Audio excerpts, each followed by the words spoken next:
DE are back from their vacation, and oh boy, what a time. Their first dev stream back, and now it seems as though the fire is lit under their butts. And they're basically revealing more about the Empyrean with a deep look at the randomization of Kuva liches and the rework of the now renamed Kingpin system. On top of that, we're going to be taking a glance at the Vauben and the Ember rework. And on top of that as well, is this time to be hyped? Are we finally getting close to a release for Empyrean, and is content drought really a thing? Let's talk about all this and more in this edition of The Pipeline. So, stagnation and content drought. It's fair to say that Warframe has been going through some pretty slow times recently. With the decline of overall players and the decline of general Twitch numbers, we're seeing a low of Warframe that hasn't been seen for quite some time. But I think it's worth noting, and this is probably the part where I'll be talking a bit brazenly rather than on script, drought and content slowness happens with any game. Let's face it, if any of you have played any PvE game like World of Warcraft or anything of that nature, content drought and content stagnation is something that occurs in almost every game that has ever existed. You will notice it far more frequently with Warframe simply for the fact that it's a live service and things are always being developed. Whether we see those or not, there's always something new happening. And I feel, in my personal opinion, that people are getting a little bit too brazen and a little bit unfair with their criticism and a bit unfair with the hate for DE. Content drought and stagnation is nothing to worry about, assuming that the developers are actually making progress and they are being transparent with how they produce the game. And let's face it, Warframe and Digital Extreme are one of the most transparent companies out there. I cannot think of a single other developer that are more transparent about how they develop their game than DE. Their bi-weekly dev streams demonstrate this to the fullest. They are one of the most transparent companies out there with demonstrating everything they do. For example, in the latest dev stream, they were even discussing development work in the dev stream itself and debating whether changes would be made. There is nothing else to be said about how passionate and how much the devs care about what they do. You can see in the eyes of the developers in these dev streams when they demonstrate a new bit of work, and you see the passion in their eyes light up when they see the reaction of demonstrating a new ability in the chat lighting up with ambition. The trouble being, Warframe is almost in the success of a AAA game, but from a AA company. It has never been a case more apparent, more so than now, where we notice that DE are not a AAA company. They are a AA company, and they are being treated as if they are an EA or an Activision. The success of Warframe has been a great success, but also one of their greatest hurdles to overcome. As the game has become more successful, it has had the higher expectations to be treated of the game. And let's face it, DE are a small company in the grand scheme of things. If Warframe and DE had not been producing any new content in this time, then I think the criticism and the judgment of this lack of content would be fair. But let's face it, Warframe has had updates, it's had new content being produced for it constantly. And yes, we can be a little bit annoyed because we want more. We always want more. It's natural human nature to want as much as possible. But we know that more stuff is coming. And yes, it's a little bit annoying when DE keep teasing more things to come. Soon TM, or DE laid as it is denoted.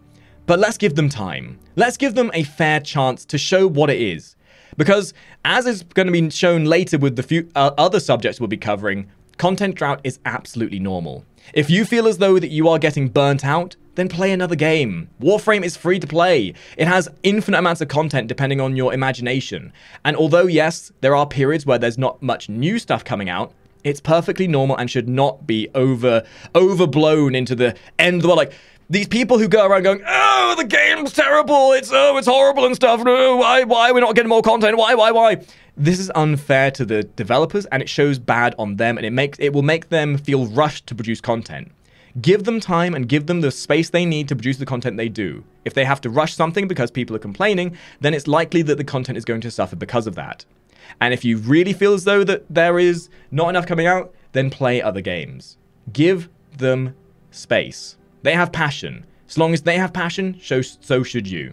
I myself have been playing this game for 5 years almost every single day. And I see that passion in their eyes. It's why I play this game every single day. And I think we should all see that in them as well, rather than judging what's on base value. And now on to the actual content announced in the dev stream, and I think it'll be worth starting with the most pertinent. In the dev stream, Rebecca showed off the now renamed Kingpin system, showing some amazing functionality as to the randomization of Kuva enemies. Some great things are happening with this Kuva system, and it's great to see that we're finally getting some teasers as to what is to come. Most notably, we got shown the randomization as to how these enemies and how these Kuva liches now are going to be presented to us as we go deeper into the Empyrean event itself. So as it looks, as it stands, there's almost going to be a faction war element brewing within this Kuva system, or the Empyrean system, or the Lich King system, whatever it's called these days. Either way, similar to that of the old Red Alert games or Command & Conquer games of old, where you have your overworld, and then you have the segmented areas, and it shows the influence of the different factions, like, for example, Command & Conquer, where you have the red segments for Nod and the golden segments for the GDI. Similar to that, you now have a overlay of Kuva influence, of how your Kuva Lich is now influencing the star chart, and you're now going to have to be going in there and beating down the acolytes of your Kuva Lich to reduce their influence and reduce their overall power. This is fantastic and really is pushing on the element of diversity of gameplay. Along with that, the actual Kuva Liches themselves have had some development. They are showing that they are very randomized, and depending on the frame you initially kill them with, they will have very differing perspectives on how they look and how they function, gaining abilities and randomized abilities from different frames based on who you killed them with. Their looks and cosmetics then change with that as well, so adding to the depth of play and almost adding an element of randomized combat. And this is fantastic. And this is why we're really looking forward to this, because if you think about it, this is going to make it so much more replayable. And what's one of the things that people are complaining about? Replayability, going back to that whole thing of DE listening. They're transparent, they're listening, they know what we're talking about. Something else that was mentioned here, which is very interesting, is the fact that you can actually obtain the weapons that these Kuva Liches have. When you kill them, you'll have a chance of gaining these weapons that they are holding, and these weapons are very randomized. They'll have certain perks on them, and they will also come with different traits. And there's this element of sharing as well, as they mentioned as well that you can also now change between the clan members. So I'm almost feeling like there's going to be a bounties board system where you can put up your Kuva Lich and see who else has their Kuva Liches and whether you want to trade them around. Kind of like a card game, if you will. Now, this is all very exciting, and it's nice to see all this having been fleshed out. And with all that being said, it seems that by the demeanor alone and the restlessness DE have with Empyrean, they are as eager to get it out as we are to receive it. So I'm going to say this. Let's be patient, give DE their time, and be ready for what is to come, because it's coming, and we can be sure of that. So brace thy buttholes, ladies and gentlemen. And the next up, and probably one of the lesser notes from the dev stream, they debuted a new modding segment to your primary and secondary weapons. Similar to that of the Xmas mods for your frames, weapons will now appear to be getting an additional mod spot, which will add utility. They did, however, mention that this is not going to the melee weapons until Melee 3.0 comes out, whenever that is. And this opens up a great spectrum of new modability for frames and weapons alike. So they did, however, mention that this is likely just to be utility and maybe certain elements, similar to how the power drift mods work from the lure mods. Xmas mods are there to add utility more than anything else. So this does maybe seem that they might have to be reworking the capacity system, as we already have, a lot of weapons are taking 5+ former just to get a default build as is. So whether they either rework the massive capacity we start with, or maybe make it so that the Exla slot only becomes available once you put enough form in, there's going to be some big changes coming to primary and secondary weapons in the near future. Now, the coup de grace of the dev stream, and the things that I found the most interesting were the reworks. Keep in mind, everything we talk about here is subject to change, as all dev builds are. For all we know, Ember could turn into a chicken by the time she's released. It seems as though DE have listened to the call of the community, because Ember seems to be gaining back some of the traits she had back in her golden days when she was first incepted, and some much needed updates to scalability and overall flair of her abilities, as well as some possible change to the way her heat procs. Starting off with her passive, it seems like they're aiming to make scalability the functionality of her passive now. The way they stated it, everything within a 10-meter radius that's on fire will improve her overall power strength. Now, to me, this seems like a bit of a low amount of range, so maybe this will look to be scaled based on affinity range or something else. If it does scale some way, it would be nice, but as 10 meters does seem a little bit too close to really make much use of. So it seems like Ember's 2 is getting a rather nice rework, giving her some damn needed survivability. They are incorporating an ability that, as of right now, is called Immolation? Something of that nature. Either way, this ability looks like it's going to be giving her a flat 50% damage reduction with a lovely little heat indicator down in the bottom right that apparently looks a bit like a bong. This, when it fills up by casting your 1 and your 4, will then increase the overall amount of damage reduction you gain. Now, interestingly enough, this seems to be adding some much-needed survivability as mentioned, but this also has a bit of a coup de grace to it. You need to be very aware as to how much heat you build up, because as of this demonstration, if you built up too much heat and you reached your cap, you would lose all your energy. Now, to me, that's a bit punishing, but hey, if it means that people have to play smarter rather than just activate and forget, then so be it. This is going to be something you'll be using your 1 and your 4 to build up, and then you'll be casting your 2 and 3 in order to then shed some of that heat to reach the butter zone of survivability.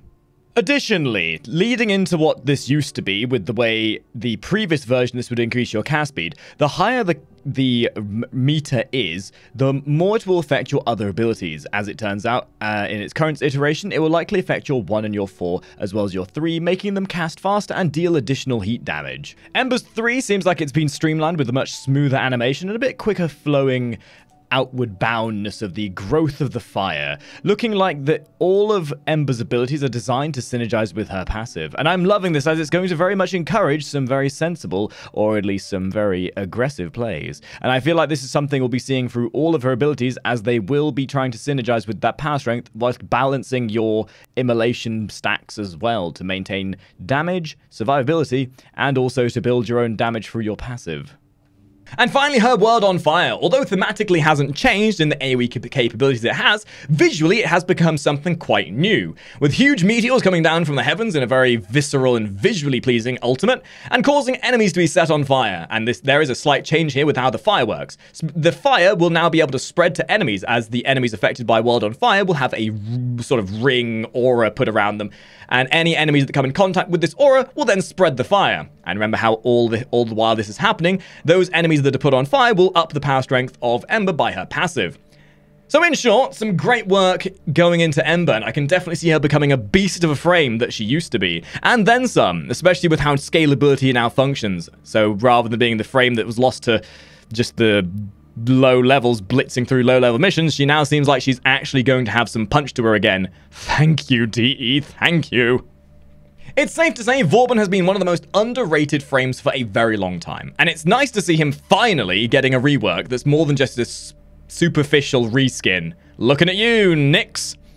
He's had synergy and flow added, with some abilities being squashed into one, and some much needed damage output, which he has always sorely missed. His 1 has been reworked to something called Tesla something. Basically, you throw out a ball and it will run up to the nearest enemy, latch onto them, and start shocking them, turning them into a pylon, similar to how Vault's 4 does. These pyloned enemies, or enemies that have had balls latched to their face, there's gonna be a lot of balls in this, I can tell, will then start jutting out electricity and stun themselves as well as enemies nearby, acting as a crude form of crowd control whilst dealing a small amount of damage as well. Quite cool, actually. It's funny to see how there's a lot of... there's still the emphasis of CC being made with all of these abilities, and yet still making them a bit more dynamic. His balls have had a for goodness sake, balls, really? Everything to do... But, you know, even DE were making these jokes, so don't judge me on this one.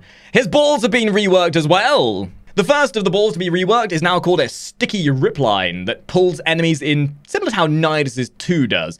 It tugs them and takes them out of the fight, allowing you to manipulate their positioning of quite like a yo-yo. It sends out little straps latching onto them, tugging them in, and basically making them innate, if you will. He now also has a nail grenade, which fires out a machine gun type set of nails that will damage nearby enemies.